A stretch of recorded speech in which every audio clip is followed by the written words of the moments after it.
Hello everyone, and how are you? Welcome back here to my social study class 7th friend. This is the chapter number first, India and the world in 20th century in political science. Friend, before this part we have studied about the social and political life of 20th century world and first and second world war. And here we will discuss the condition of post war scenarios, यानी कि यहाँ पर हम first और second world war के बाद जो world में सिचुएशन क्रिएट हुई थी उसके बारे में पढ़ेंगे. So listen very carefully. Warsaw is the capital of Poland which became socialist country after the second world वार. बच्चों, जो वॉर्सा है वो पोलैंड की कैपिटल है और बाद में सेकेंड वर्ल्ड वार के बाद जो आपका पोलैंड था वो सोशलिस्ट कंट्री बन गया था. After the Second World War, which ended in 1945, the world was divided into two power blocks: the capitalist bloc, led by the United States of America, and the socialist bloc, led by the USSR, Union of Soviet Socialist Republic. बच्चों, second world वार जो कि आपका 1945 में ख़त्म हुआ था, तो आपका वर्ल्ड जो था वो दो महाशक्तियों में डिवाइड हो गया. जो कैपिटलिस्ट ब्लॉक था, मतलब पूंजीवादी विचारधारा को मानने वाला जो कंट्री था वो था आपका अमेरिका, और सोशलिस्ट ब्लॉक यानी कि समाजवादी विचारधारा को मानने वाला जो कंट्री था, देश था, वो था आपका यूएसएसआर, रसिया, जिसको union of Soviet socialist Republic कहा जाता था. इस तरह से दो पार्ट्स में वर्ल्ड डिवाइड हो गया. Many East European countries joined the Russian bloc. This situation lead to cold war and arm race started between the two blocs. और बहुत सारे जो आपके ईस्ट के यूरोपियन कंट्रीज़ थे बच्चों, उन्होंने मतलब वो रसियन ब्लॉक में शामिल हो गए, मतलब समाजवादी विचारधारा के समूह में शामिल हो गए थे. और इस स्थिति ने बच्चों कोल्ड वार की स्थिति क्रिएट की. कोल्ड वार मतलब दो देशों के बीच लड़ाई होना,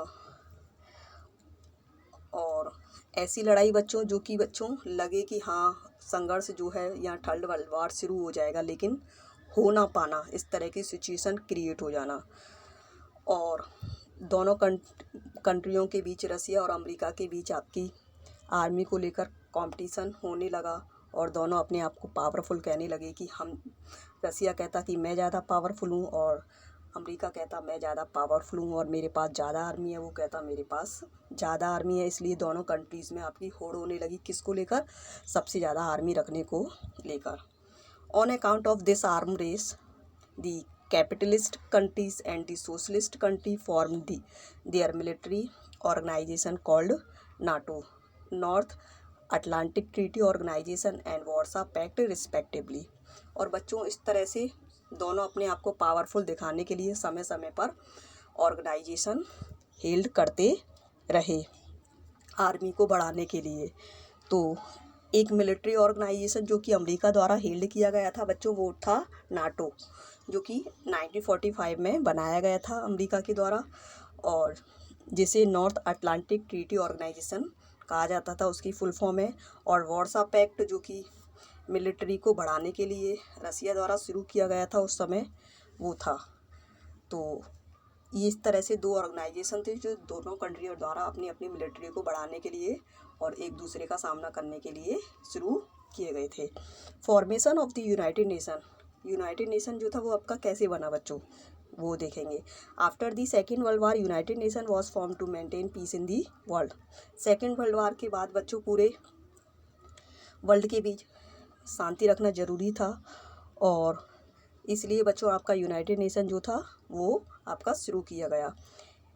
it instead that all international dispute must be settle by peacefully negotiation. और इसका जो मेन उद्देश्य था कि कोई भी इंटरनेशनल झगड़ा वो दो कंट्रियों के बीच में या मोर देन टू कंट्रियों के बीच में है, उसे शांति से बातचीत के द्वारा सुलझाया जाए. The other objects of this world organization are to develop and protect human rights and to help the developing country in their social and economic development. इसके अलावा बच्चों इस ऑर्गेनाइजेशन के और भी बहुत सारे उद्देश्य थे, जैसे कि ह्यूमन राइट्स की रक्षा करना और जो आपके डेवलपिंग कंट्री हैं जो कि विकासशील राह पर हैं उनकी सामाजिक और आर्थिक रूप से मदद करना। बच्चों यूनाइटेड नेशन जो था वो आपका 24 अक्टूबर 1945 को बना था। India was one of the founder members of the United nation and it has also supported the policies of United nation. और जो इंडिया था बच्चों वो भी हमारे मतलब यूनाइटेड नेशन के संस्थापक मेंबर्स में से एक था। हालांकि वो इसका सदस्य नहीं था, लेकिन उस समय था वहाँ पर। जब इसकी स्थापना हुई थी तो एक मेंबरशिप के तौर पर पार्टिसिपेट्स भारत ने किया था और कई बार मतलब जो हमारे अध्यक्ष हैं वो इसके मेंबर्स रहे हैं। एक अस्थायी सदस्य अब भी इंडिया है इसका। और जो भारत है उसने यूनाइटेड नेशन की जो अच्छी पॉलिसी है समय समय पर उनके द्वारा चलाई गई उनका सपोर्ट भी किया है। नेक्स्ट बच्चों, नॉन अलाइंड मूवमेंट नेम जिसे कहा जाता था गुट निरपेक्षता आंदोलन Hindi. In the backdrop of block revelry and the cold war a movement known as non-allies movement was launched by India by some other Afro-Asian countries including Yugoslavia, a European country। बच्चों तो उस समय जो वर्ल्ड था वो दो कंट्रियों में बटा हुआ था। कुछ कंट्री जो थे वो आपके कैपिटलिस्ट अमेरिका के साथ थे और कुछ कंट्री जो कि आपका सोशलिस्ट रसिया था उसके साथ थे। लेकिन इंडिया जो था वो आपका किसी का भी सपोर्टर नहीं था। वो ना तो पूंजीवादी कंट्रियों में शामिल हुआ, पूंजीवादी जो कंट्री अमेरिका के थे उनमें, और ना ही वो रसिया के साथ शामिल हुआ। उन्होंने एक अलग नीति अपनाई और वो अकेला सबसे रहा। भारत जो था किसी का सपोर्ट नहीं किया और इसलिए उन्होंने दोनों से बचते हुए और उन दोनों ग्रुपों में से किसी में हस्तक्षेप ना करते हुए एक नया जो मूवमेंट था वो लॉन्च किया जिसका नाम था नेम नॉन अलाइज मूवमेंट। इंडिया द्वारा चलाया गया और इसमें कुछ दूसरे कंट्रीज़ भी शामिल थे बच्चों, जैसे कुछ अफ्रीका और एशिया के कंट्री जैसे कि यूगोस्लोवाकिया जो कि एक यूरोपियन कंट्री था वो भी इसमें शामिल था आपके नेम में, जो कि इंडिया द्वारा शुरू किया गया था। हालांकि वैसे बच्चों अगर बात करें तो जो भारत है हमारा वो रसिया का सपोर्टर है और पहले भी था इस तरह से। हालांकि वो डायरेक्ट वे से रसिया का सपोर्टर नहीं रहा है, लेकिन इनडायरेक्ट वे में वो उसका सपोर्टर है और अब तो है ही है वैसे। The main aim of this organization is to maintain aloof from both the power blocks and to help in the social and economic development of the poor and underdeveloped country by mutual cooperation। वही बच्चों इन दोनों शक्तियों से अलग रहते हुए अपने India ने जो सामाजिक और आर्थिक रूप से जो गरीब और अनडेवलप्ड कंट्री हैं उनका इस संस्था के द्वारा उन्होंने हेल्प करने की ठानी थी, अब आपस में एक दूसरे का सहयोग करना, इसलिए उन्होंने इस मूवमेंट को चलाया था।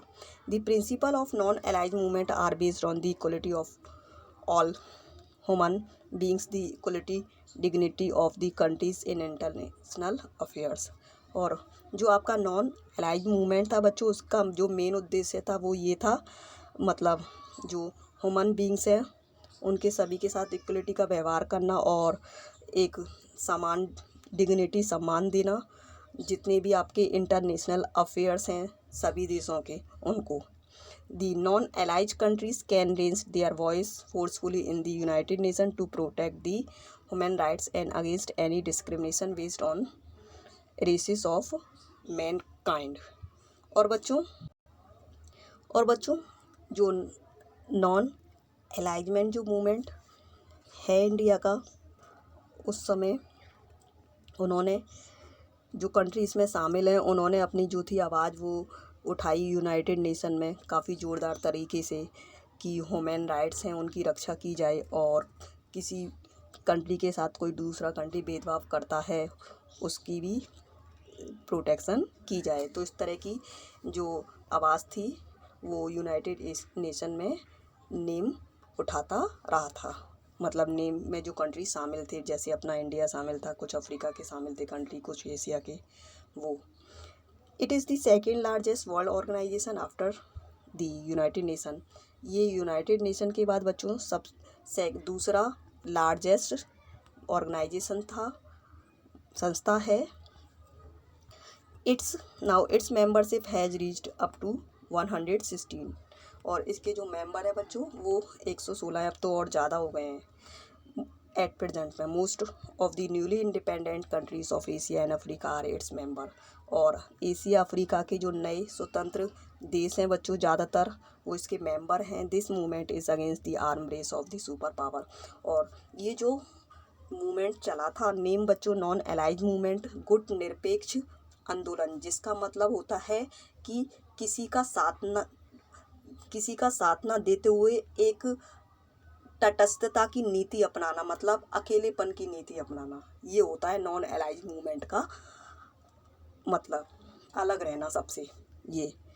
और इसका जो मेन उद्देश्य था बच्चों वो सेना बढ़ाना नहीं था, या कि हमें अपनी आर्मी बढ़ानी है ताकि हम दूसरों पर अटैक कर दें, इस तरह की कोई रेस नहीं थी। बस ये था कि शांति रखना सभी कंट्रियों के बीच में, वो बनाए रखना, मेंटेन करना।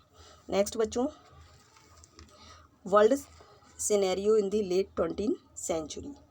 और बच्चों 20th सेंचुरी के लास्ट में जो वर्ल्ड था उसका क्या परिदृश्य था, क्या स्थिति थी, वो देखेंगे परिदृश्य। A cold war is a situation, बच्चों ये फैक्ट है एक, a cold war is a situation is in which there are difference in the political ideology and due to this difference there are chances that a war may break out any time. बच्चों cold war एक वो situation होती है जिसमें दो राजनीतिक विचारधाराओं में अंतर होता है। मतलब दो कंट्री या दो से ज़्यादा जो कंट्री होती हैं उनकी जो विचारधाराएं होती हैं उनमें मतभेद होता है, मतलब सेम विचारधारा पर वो नहीं चलते हैं।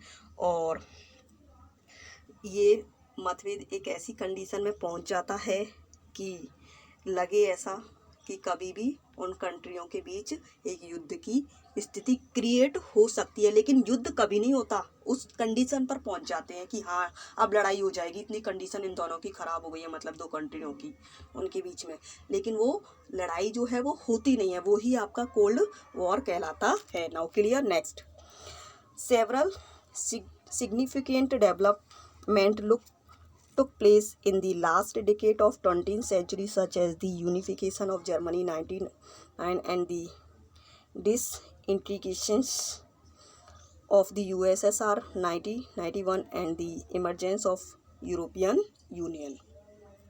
और बच्चों आपका 20th सेंचुरी में बहुत सारे जो महत्वपूर्ण विकास थे वो हो रहे थे। 20th सेंचुरी के लास्ट के दशक में वर्ल्ड में बहुत सारे बदलाव हुए, और जिनमें से जैसे कि आपका जर्मनी का एकीकरण हुआ। जर्मनी जो कि छोटे छोटे पार्ट्स में डिवाइड था, एक कंट्री का रूप उसे दिया गया था। और इसके बाद बच्चों यूएसएसआर जो कि रसिया के नाम से उस समय जाना जाता था वो टूट गया। यूएसएसआर में बच्चों बहुत सारे उस समय कंट्री शामिल थे, जैसे पोलैंड, स्विट्ज़रलैंड, ये सारे है ना, वो शामिल थे। तो वो उस समय सारे अलग हो गए, और फिर आपका यूरोपियन यूनियन जो था वो बना। यूरोपियन यूनियन में एट प्रेजेंट बच्चों आपके 28 कंट्री हैं। ब्रिटेन जो है वो यूरोपियन यूनियन से अब अलग हो गया है। तो यूएसएसआर तो टूट गया 1991 में, और फिर तभी आपका यूरोपियन यूनियन बने थे बच्चों। After the second world war Germany was divided into 2 parts. बच्चों सेकेंड वर्ल्ड वॉर के बाद जर्मनी 2 पार्ट्स में डिवाइड हो गया।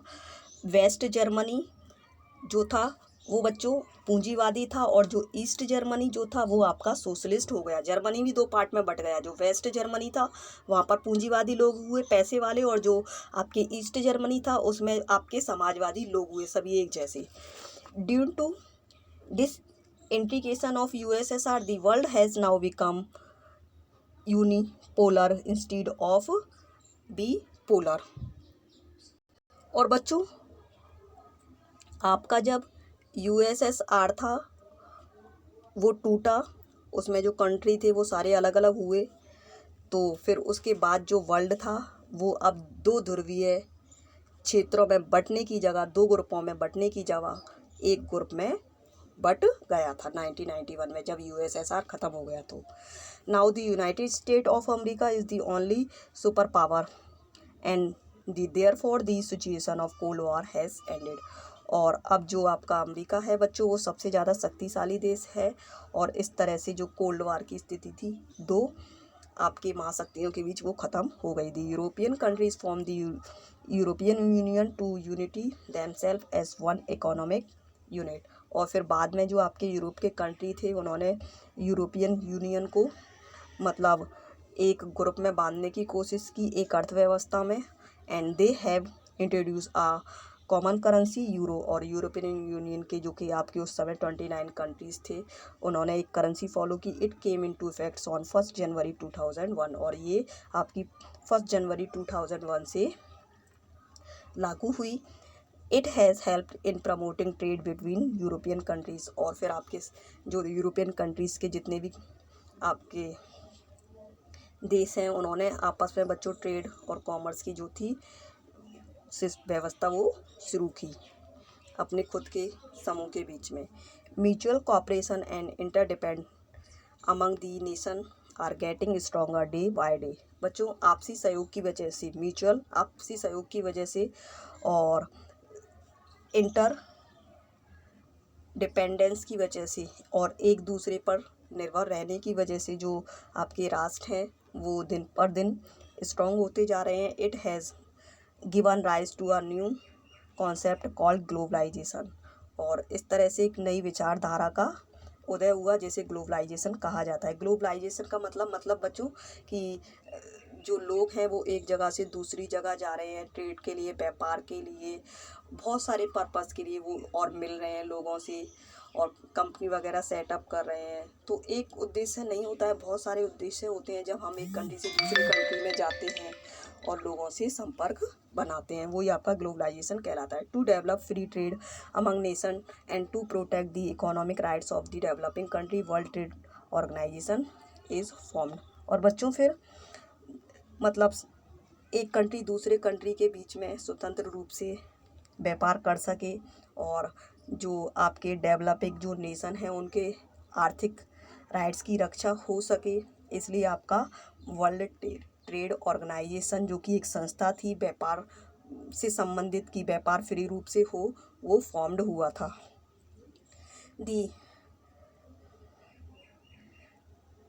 The world has now become global village due to very fast means of transport and communication. और फिर बाद में बच्चों आपके कम्युनिकेशन ट्रांसपोर्ट सिस्टम जो था वो काफ़ी डेवलप हो जाने की वजह से जो पूरा संसार है वो एक दूसरे के टच में और संपर्क में आया।